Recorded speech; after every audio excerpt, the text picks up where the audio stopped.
ನೋಡಿ, ಕ್ಯಾನ್ಸರು ಇವತ್ತು ಎಲ್ಲರನ್ನ ಕಾಡ್ತಾ ಇದೆ ನಿಜ. ಆದರೆ ಬರೋದ ಕಾರಣ ಏನು ಅನ್ನುವಂತಹ ಪ್ರಶ್ನೆ ಕೂಡ ಎಲ್ಲರನ್ನ ಕಾಡ್ತಾ ಇದೆ. ಇದೇ ವಿಚಾರಕ್ಕೆ ಸಂಬಂಧಪಟ್ಟಂತೆ ಡಾಕ್ಟರ್ ಮಾತಂಗಿ ಪದ್ಮನಾಭ ಮೇಡಮ್ ಅವರು ಕೂಡ ಜಾಯ್ನ್ ಆಗಿದ್ದಾರೆ. ಮೇಡಮ್, ಈಗ ಸಹಜವಾಗಿ ಈ ಕ್ಯಾನ್ಸರ್ ಏನೋ ಬರ್ತಾ ಇದೆ ನಿಜ, ಆದರೆ ಕ್ಯಾನ್ಸರ್ ಬರೋದಕ್ಕೆ ಏನು ಕಾರಣ ಅನ್ನೋ ಪ್ರಶ್ನೆ ಎಲ್ಲರನ್ನೂ ಕೂಡ ಕಾಡ್ತಾ ಇದೆ. ಈ ಬಗ್ಗೆ ಮಾಹಿತಿ ಕೊಡೋದಾದ್ರೆ ಮೇಡಮ್. ನಮಸ್ಕಾರ, ನಾನು ಡಾಕ್ಟರ್ ಮಾತಂಗಿ ಫೋರ್ಟಿಸ್ ಹಾಸ್ಪಿಟಲ್ ಇಂದ ಮಾತಾಡ್ತಾ ಇದ್ದೀನಿ. ಇವತ್ತು ಒಳ್ಳೆ ವಿಷಯ ನೀವು ಡಿಸ್ಕಸ್ ಮಾಡೋದಕ್ಕೆ ಇಂಪಾರ್ಟೆಂಟ್ ಟಾಪಿಕ್ ಆಗಿ ತಗೊಂಡಿದ್ದೀರಾ.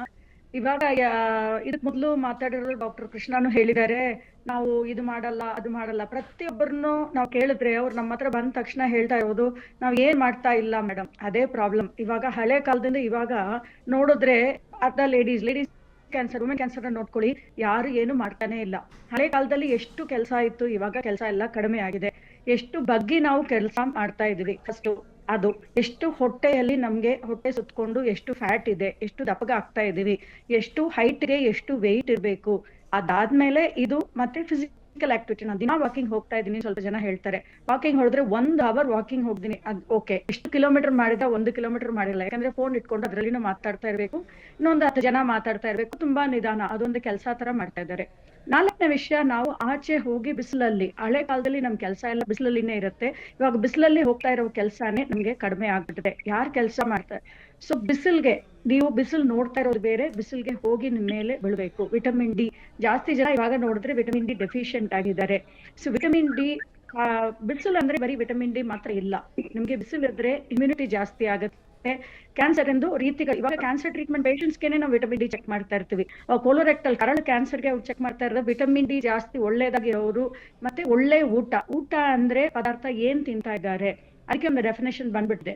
ನೀವು ಎಷ್ಟು ಪಲ್ಯ ತಿಂತೀರಾ ಅಷ್ಟು ನೀವು ಅನ್ನ ತಿನ್ಬೇಕು. ಆ ತರ ರೀತಿಯಲ್ಲಿ 4 ಆಗಿ ಡಿವೈಡ್ ಮಾಡ್ಬಿಟ್ಟಿದ್ದಾರೆ. ನೀವು ಅನ್ನ ಜಾಸ್ತಿ ಇಲ್ಲ ಅಂದ್ರೆ ಕಾರ್ಬ್ಸ್, ಇಮಿಡಿಯೇಟ್ ಆಗಿ ಎಲ್ಲ ಒಂದ್ ಕಡೆ. ಇವಾಗ ಏನ್ ಕಾಯಿಲೆ ಆಗ್ತಾ ಇದೆ ಅಂದ್ರೆ, ಒಂದ್ ಕಡೆ ಜಾಸ್ತಿ ಫುಲ್ ಡಯಟಿಂಗ್ ಇದ್ದಾರೆ, ಅವ್ರು ನೋಡಿದ್ರೆ ಸಣ್ಣಗಾಗಿದ್ದಾರೆ. ಚಿಕ್ಕ ವಯಸ್ಸು ಒಂದು 20-24 ವಯಸ್ಸು ನೋಡಿದ್ರೆ ತುಂಬಾ ಚೆನ್ನಾಗಿ 0 ಫಿಗರ್ ಅಲ್ಲಿ ಇರ್ತಾರೆ. ಮದುವೆ ಆಗಿನಾದ್ಮೇಲೆ ಮಕ್ಕಳಾದ್ಮೇಲೆ ತುಂಬಾ ದಪ್ಪಗಾಗ್ತಾ ಹೋಗ್ತಾ ಇದ್ದಾರೆ. 2 ಕಡೆನೂ ತುಂಬಾ mall nourishment is also a problem.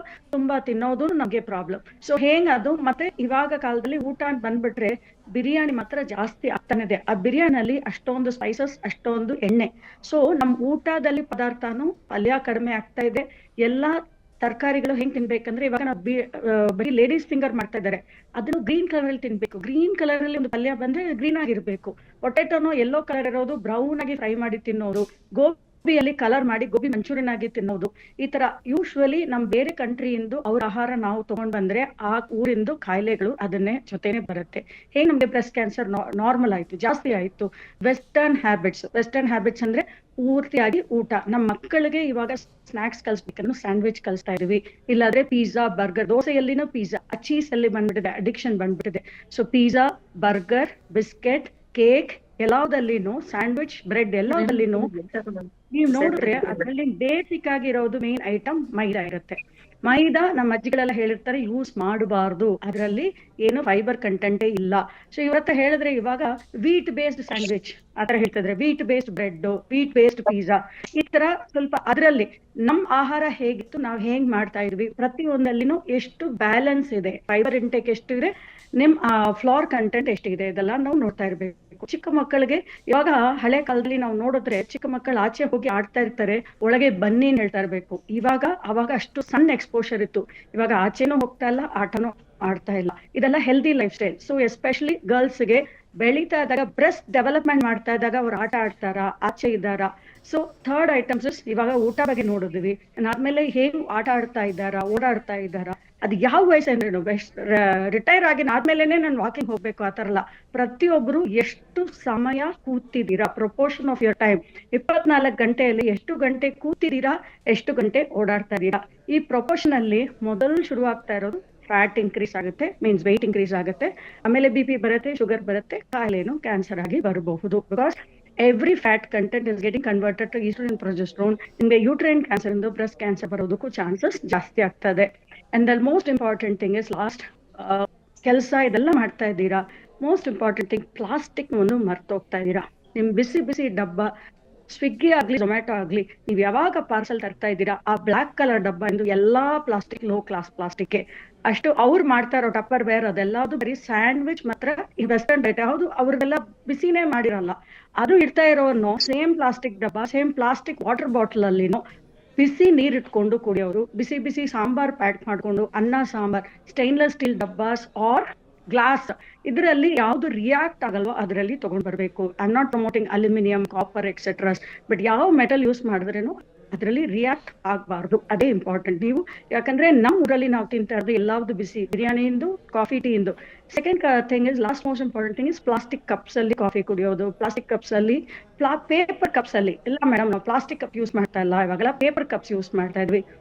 ನಾವು ಪೇಪರ್ ಅಲ್ಲಿ ನೀರ್ ಹಾಕಿದ್ರೆ ಕೆಳಗೆ ಬೀಳ್ತಾ ಇದೆ, ಪೇಪರ್ ಕಪ್ ಅಲ್ಲಿ ಹೆಂಗ್ ನೀರ್ ಬೀಳಲ್ಲ? ಬಿಕಾಸ್ ಆ ಪೇಪರ್ ಕಪ್ ಅಲ್ಲಿನೂ ಲೈನಿಂಗ್ ಅಲ್ಲಿ ಪ್ಲಾಸ್ಟಿಕ್ ಇದೆ. And the most important thing is last is ಇವಾಗ ಎಲ್ಲ ಕಾಸ್ಮೆಟಿಕ್ ಐಟಮ್ಸ್ ಒಂದು ಕಾಲದಲ್ಲಿ ಒಂದು ಅಕೇಶನ್ಗೆ ಯೂಸ್ ಮಾಡಿದ್ವಿ, ಇಲ್ಲ ದೊಡ್ಡವರಾಗಿನಾದ್ಮೇಲೆ. ಇವಾಗ ಚಿಕ್ಕ ಮಕ್ಕಳಿಂದ ಹುಡ್ತಾ ಇದ್ದಾಗನು ಅವ್ರ ಹತ್ರ ಕಾಸ್ಮೆಟಿಕಲ್ ಐಟಮ್ಸ್ ಜಾಸ್ತಿ ಆಗ್ತಾ ಇದೆ. Everything we don't look in the quality of ಪ್ಯಾರಾಬೆನ್ content. herbal products are paraben content of all these chemicals is also very Okay. important in causing hormonal disturbances ಇವ್ರಿಗೆ ಚೇಂಜ್ ಆಗ್ತಾ ಇದೆ. ಅಂಡ್ ಇದರಿಂದ ಅವ್ರಿಗೆ ಮೆನ್ಸ್ಟ್ರುವಲ್ ಡಿಸ್ಟರ್ಬೆನ್ಸಸ್ ಇಂದು ಎಲ್ಲಾ ಕಾಯಿಲೆಗಳಿಗೂ ಕಾರಣವಾಗ್ತಾ ಇದೆ. So ಓಡಾಡೋದ್ರ ಬಗ್ಗೆ ಮಾತಾಡಿದ್ವಿ, ಊಟ ಬಗ್ಗೆ ಮಾತಾಡಿದ್ವಿ, ಅಂಡ್ ಏನೇನ್ ತಿನ್ಬೇಕು ತಿನ್ಬಾರ್ದು ಎಲ್ಲ ಮಾತಾಡಿದ್ವಿ, ಪ್ಲಾಸ್ಟಿಕ್ ಬಗ್ಗೆನೂ ಮಾತಾಡಿದ್ವಿ. ಬಟ್ ಲಾಸ್ಟ್ ಅಲ್ಲಿ ಒಂದು ವಿಷಯ ನಾವು ಜ್ಞಾಪಕ ಇಟ್ಕೊಳ್ತಾ ಇಲ್ಲ, ಸ್ಟ್ರೆಸ್ ಬಗ್ಗೆ. ಯಾವಾಗ ನಿದ್ರೆ ಮಾಡ್ಬೇಕು, ಯಾವಾಗ ಕೂತಿರ್ಬೇಕು.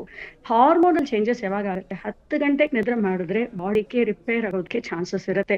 ಪ್ರತಿಯೊಂದು ದಿವಸನು ನೀವು ಟೆನ್ಷನ್ ಮಾಡಿದ್ರೆ ಮಾಡಿಲ್ಲ ಆದ್ರೆ ನಿಮ್ ದೇಹದಲ್ಲಿ ಮ್ಯೂಟೇಷನ್ಸ್ ಆಗ್ತಾನೆ ಇರುತ್ತೆ. ಅದು ರಿಪೇರ್ ಆಗೋದಕ್ಕೆ ಒಂದು ಟೈಮ್ ಅಲ್ಲಿ ಮಲಗಬೇಕು, ಎದ್ದೊಳ್ಬೇಕು, ಎಲ್ರಿಗೂ ಒಂದು ಕ್ರೈಟೀರಿಯಾ ಇರುತ್ತೆ. ನೀವು ಅದನ್ನ ಬಿಟ್ಟು ಲೇಟ್ ನೈಟ್ ನೀವು ಮಾಡ್ತಾ ಇದ್ರೆ ಮ್ಯೂಟೇಷನ್ಸ್ ರಿಪೇರ್ ಆಗೋದಕ್ಕೆ ಚಾನ್ಸಸ್ ಇರಲ್ಲ. ಅದು ಜಾಸ್ತಿ ಆಗ್ತಾ ನಿಮ್ಗೆ ಒಂದ್ ದಿವಸ ಕ್ಯಾನ್ಸರ್ ಆಗಿ. ಸೊ ಸ್ಟ್ರೆಸ್ ಡೈರೆಕ್ಟ್ ಆಗಿ ಕ್ಯಾನ್ಸರ್ ಕಾಸ್ ಆಗೋದಿಲ್ಲ, ಪ್ರತಿಯೊಂದಕ್ಕೂ tension. And last most important thing, ಮಕ್ಕಳಿಗೆ ಯಾಕೆ ಬರ್ತಾ ಇದೆ ಒಬ್ರು ಕೇಳಿದ್ರು. ಮಕ್ಕಳಿಗೆ ನಾನು ಇನ್ನೊಂದು ವಿಷಯ ನಾನು ಕೇಳ್ತೀನಿ ನಿಮ್ಮ ಹತ್ರ. ನೀವು ಪ್ರೆಗ್ನೆಂಟ್ ಆಗಿದ್ದಾಗ, ಪ್ರೆಗ್ನೆಂಟ್ ಆಗೋದಕ್ಕೆ ಮೊದಲು ಪ್ಲಾನ್ ಮಾಡ್ತಾ ಇದ್ದಾಗ, ಮಕ್ಕಳು ಬೇಕು ಪ್ಲಾನ್ ಮಾಡ್ತಾ ಇದ್ದಾಗ ಅವರು ಜೆಂಟ್ಸು ಏನ್ ಮಾಡ್ತಾ ಇದ್ದಾರೆ, ಲೇಡೀಸು ಏನ್ ಮಾಡ್ತಾ ಇದ್ದಾರೆ, ಫ್ಯೂಚರ್ ಮದರ್ ಅಂಡ್ ಫಾದರ್ ಅವ್ರ ಲೈಫ್ ಸ್ಟೈಲ್ ಹೇಗಿದೆ? ನೀವ್ ಬಾಟಿಗೆ ಕುಡಿತಾ ಇರ್ತೀರಾ, ಸ್ಮೋಕ್ ಮಾಡ್ತಾ ಇರ್ತೀರಾ, ಲ್ಯಾಪ್ಟಾಪ್ ಅಲ್ಲಿನೇ ಕೂತಿರ್ತೀರಾ, ಮೊಬೈಲ್ ಅಲ್ಲಿನೇ ಕೂತಿರ್ತೀರಾ. ಇನ್ಫ್ಯಾಕ್ಟ್ ನಾನು ನೋಡ್ತಾ ಇದ್ದಾಗ pregnant ladies are keeping laptops. ಯಾವಾಗ ಎಲ್ಲಿ ಇದು ಹೊಟ್ಟೆ ಇದು ಮೇಲೆ ಲ್ಯಾಪ್ ಅಲ್ಲಿ ಇಟ್ಕೊಂಡು ಕೆಲಸ ಮಾಡ್ತಾ ಇದ್ರೆ ಮರ್ತೋಗ್ತಾ ಇದಾರೆ. ಅದು ಓವರೀಸ್ಗೂ ಮತ್ತೆ ಎಲ್ಲದಕ್ಕೂ ರೇಡಿಯೇಷನ್ ಹೋಗ್ತಾ ಇದೆ. ಅದಕ್ಕೆ ಎಲ್ಲಾ ಕಡೆನೂ ಇನ್ಫರ್ಟಿಲಿಟಿ ಕ್ಲಿನಿಕ್ಸ್ ಜಾಸ್ತಿ ಆಗ್ತಾ ಇದೆ. ಅಂಡ್ ಇಷ್ಟು ಸ್ಟ್ರೆಸ್ ಲೆವೆಲ್ ಅವ್ರಿಗೆ ಮರ್ತೋಗ್ತಾ ಇದಾರೆ. ನಾನು ಪ್ರೆಗ್ನೆಂಟ್ ಲೇಡಿ, ನನ್ ಮದರ್ ಆಗ್ಬೇಕು, ನನ್ಗೆ ಒಳಗೆ ಒಂದು ಶಿಶು ಒಳಗೆ ಕೂತಿದೆ, ಅದು ಮರ್ತೋಗ್ತಾ ಇದ್ದಾಗ ಆ ಸ್ಟ್ರೆಸ್ ಲೆವೆಲ್. ಇವಾಗ ನೀವು ನೋಡಿದ್ರೆ ಮಕ್ಕಳೆಲ್ಲ ಹೈಪರ್ ಆಕ್ಟಿವ್ ಆಗಿದ್ದಾರೆ, ಲಾಟ್ ಆಫ್ ಆಟಿಸಮ್ ಚಿಲ್ಡ್ರನ್ ಬರ್ತಾ ಇದ್ದಾರೆ. ಅಂಡ್ ಎಲ್ಲಾ ಪೇಷಂಟ್ಸ್ ಹುಟ್ಟಿದ ತಕ್ಷಣ ಮಕ್ಕಳ ಹತ್ರ ಮೊಬೈಲ್ ಬರ್ಬೇಕು, ಹುಟ್ಟಿದ ತಕ್ಷಣ ಆ ಅಳು ಯಾರು ಕೇಳ್ಬೇಕು ಅನ್ನೋ ಹುಟ್ಟಿದ ತಕ್ಷಣ ಮೊಬೈಲ್ ಸ್ಪೀಕರ್ ಅಲ್ಲಿ ಕೊಡ್ತಾ ಇದ್ದಾರೆ. ಮೊಬೈಲ್ ಅಲ್ಲಿನೂ ರೇಡಿಯೇಷನ್ ಇರುತ್ತೆ, ಲ್ಯಾಪ್ಟಾಪ್ ಅಲ್ಲಿನೂ ರೇಡಿಯೇಷನ್ ಮತ್ತೆ ಇರುತ್ತೆ. ನಾನು ಮಾತಾಡಿಸ್ತೀನಿ ಮೇಡಮ್, ಒಂದ್ ನಿಮಿಷ. ಈಗ ಪದ್ಮಾಕ್ಷಿ ಮೇಡಮ್ ಅವರು ಕೂಡ ನಮ್ಮ ಜೊತೆಗಿದ್ದಾರೆ. ಪದ್ಮಾಕ್ಷಿ ಮೇಡಮ್, ಈಗ ಬದಲಾಗಿರುವಂತಹ ಆಹಾರ ಶೈಲಿ, ಮತ್ತೊಂದು ಕಡೆ ಬೆಳಗ್ಗೆ ಎದ್ದು ಕೂಡಲೇ ಮೊಬೈಲ್ ನೋಡಬೇಕು ಅನ್ನೋ ಹಪಾಹಪಿ ಆಗಿರಬಹುದು, ಜೊತೆಗೆ ಬದಲಾಗಿರುವಂತಹ ಊಟದ ಪದ್ಧತಿ, ಇದೆಲ್ಲವೂ ಕೂಡ ಮನುಷ್ಯನ ಮಾನಸಿಕ ಪರಿಸ್ಥಿತಿಗಳ ಮೇಲೆ ಯಾವ ರೀತಿಯಾಗಿ ಪರಿಣಾಮ ಬೀರುತ್ತೆ, ಜೊತೆಗೆ ಇದನ್ನ ಸದ್ಯಕ್ಕೆ ಯಾವ ರೀತಿಯಾಗಿ ನೋಡ್ತೀರಿ ಇವತ್ತಿನ ದಿನಮಾನದಲ್ಲಿ ಅಂತ? ನಾವು ತಿನ್ನೋ ಆಹಾರ ಏನಿದೆ ಅದು ನಮ್ಮ ದೇಹಕ್ಕೆ ಮೆಡಿಸಿನ್ ಆಗ್ತಾ ಇದೆಯಾ ಇಲ್ಲ ವಿಷ ಆಗ್ತಾ ಇದೆಯಾ ಅನ್ನೋದನ್ನ ನಾವು ನೋಡ್ಬೇಕು. ಈಗ ಕೆಲವರೆಲ್ಲ ತಿನ್ನೋ ಹೇಗೆ ಅಂದ್ರೆ ಕೇಳಿಸ್ತಿದ್ಯಾ? ಬೆಳಿಗ್ಗೆನೆ ಜಂಕ್ ಹಾ ಕೇಳಿಸ್ತದೆ. ನನ್ನ ಮಾತು ಕೇಳಿಸ್ತಾ ಇದೆಯಾ?